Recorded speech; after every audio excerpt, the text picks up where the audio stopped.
दोस्तों, एक भिखारी को अल्लाह ने करोड़पति इंसान बना दिया। एक भिखारी को अल्लाह ताला ने इतनी सारी दौलत से नवाज दिया कि जिसको देखकर भिखारी की भी आंखें फटी की फटी रह गई। अब आप सोच रहे होंगे कि एक भिखारी करोड़पति इंसान कैसे बन सकता है, तो हम आपको बता दें कि इसके पीछे की जो वजह है उसको जानकर यकीनन आप लोग भी हैरान और परेशान हो जाओगे और आप कुछ सोचने पर मजबूर हो जाओगे। इसलिए आज का यह वीडियो आप सभी के लिए बहुत खास है। आप इसको आखिर तक जरूर देखें और अगर आपको हमारा यह वीडियो अच्छा लगे तो दिल से एक लाइक कर दें और मेहरबानी करके शेयर भी कर दें ताकि यह इबरतनाक वाकया और भी लोगों के पास में पहुंच जाए। तो चलिए दोस्तों, शुरू करते हैं। दोस्तों, याद रखें, वक्त सबका बदलता है। आप इस वीडियो में देखें कि किस तरह से अल्लाह ताला ने एक भिखारी को करोड़पति इंसान बना दिया और एक करोड़पति इंसान को सड़क पर लाकर खड़ा कर दिया, यानी कि भिखारी बना दिया। इसके पीछे की वजह को जानकर यकीनन आपके होश उड़ जाएंगे। इसलिए आज का यह वीडियो आपके लिए बहुत ही प्यारा होने वाला है। आप इसको जरा भी स्किप मत करना, आप इसको गौर से आखिर तक जरूर देखना। एक बार की बात है, किसी इलाके में एक बहुत ही मालदार और रईस आदमी अपने बीवी बच्चों के साथ में रह रहा था। यानी कि एक खूब पैसे वाला आदमी अपनी बीवी के साथ में रह रहा था और दोनों मियाँ बीवी बहुत ही खुशी खुशी से अपनी जिंदगी गुजार रही थी। एक दिन की बात है, वो दोनों मियाँ बीवी अपने घर में बैठे खाना खा रही थी। उनका दस्तरखान दुनिया भर के नेमतों से सजा हुआ था, यानी कि उनके सामने खाने पीने की तरह तरह की स्वादिष्ट और लजीज चीजें रखी हुई थी। वो दोनों मियाँ बीबी खाने के लिए बिस्मिल्लाह करने ही वाली थी कि इतने में उनके दरवाजे पर एक भिखारी आ गया, यानी कि एक गरीब इंसान आ गया और वो जोर जोर से सदा लगाने लगा और कहने लगा कि अल्लाह के नाम पर मेरी कुछ मदद कर दो, मैं 2 दिनों से भूखा हूँ। आपके घर में अगर कुछ खाने के लिए है तो अल्लाह के वास्ते मेरी भूख मिटा दो, अल्लाह आपका भला करेगा। इस तरह से वो भिखारी दरवाजे पर खड़ा होकर जोर जोर से सदा लगाने लगा।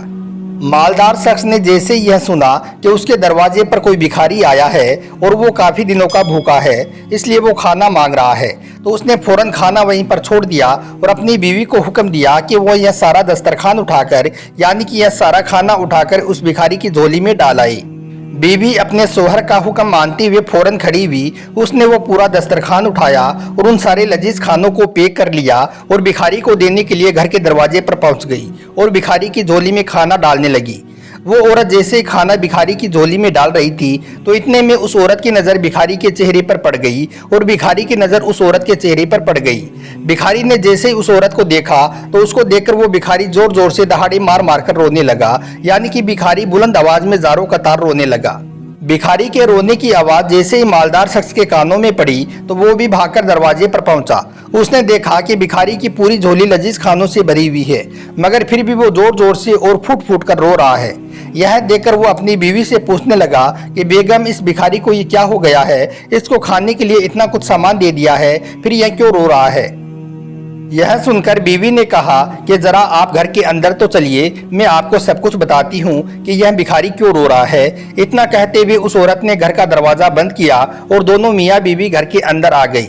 घर के अंदर आने के बाद में बीवी ने अपने सोहर को बताया कि यह जो भिखारी था, जिसको हमने इतना सारा खाना अभी अभी दिया है, यह भिखारी कभी मेरा सोहर हुआ करता था।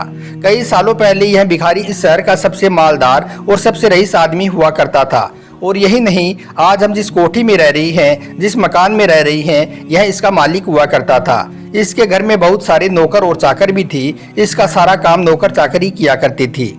मगर इसके साथ ही इस शख्स को अपनी दौलत पर बहुत ज्यादा घमंड और गरूर भी था। इस पर दौलत का नशा छाया हुआ था। यह इंसान को इंसानी नहीं समझता था और अपनी दौलत के नशे में तमाम तरह के गुनाहों में मुब्तिला हो गया था।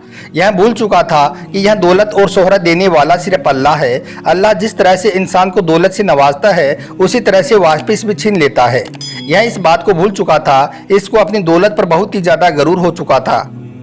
बीवी ने अपने सोहर को बताया कि बदकिस्मती से मेरा पहला निकाह इसी शख्स के साथ में हो गया था। शादी के कुछ दिनों के बाद ही एक दिन हम दोनों मियाँ बीबी अपने घर में इसी तरह से दस्तरखान पर बैठे हुए खाना खा रही थी, जिस तरह से आज हम खाना खा रही थी। हम बिस्मिल्लाह करने ही वाले थे कि इतने में हमारे दरवाजे पर भी एक भिखारी आ गया। अल्लाह को मानने वाला एक गरीब इंसान आ गया और वो जोर जोर से सदा लगाने लगा। वो भिखारी अल्लाह के नाम पर खाने के लिए कुछ मांगने लगा और कहने लगा, ए महलों में रहने वालों, मैं 3 दिनों से भूखा हूँ, मुझे खाने के लिए कुछ दे दो, अल्लाह आपका भला करेगा। जैसे ही मेरे उस घमंडी शोहर ने घर के दरवाजे से भिखारी की आवाज सुनी तो उसने उसकी आवाज को अनसुना कर दिया और वो खाना खाता रहा और दूसरी तरफ वो भिखारी दरवाजे पर खड़ा खड़ा सदाई लगाता रहा।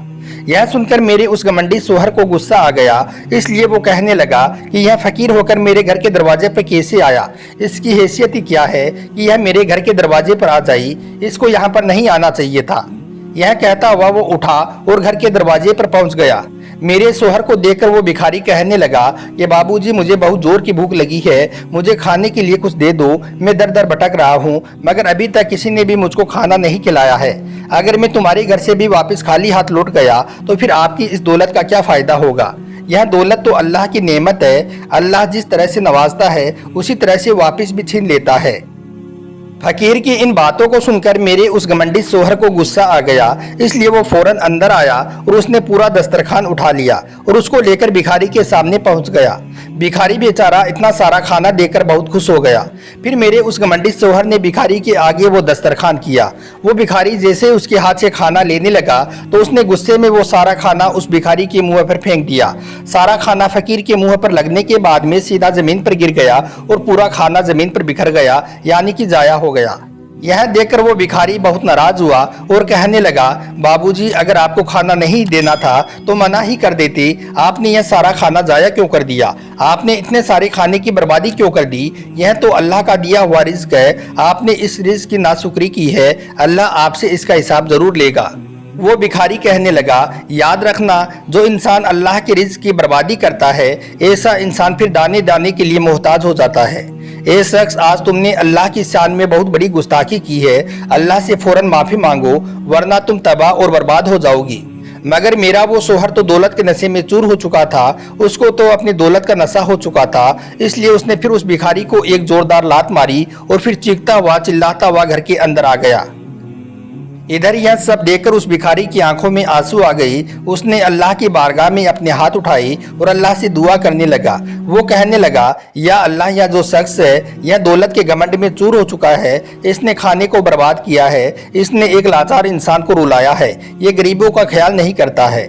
या अल्लाह, तू इस इंसान को अपने अजाब में मुब्तिला कर दी, इस घमंडी इंसान को ऐसा बना दे कि इसको जिंदगी भर यह एहसास होता रहे कि किसी गरीब इंसान को सताने पर क्या मामला होता है।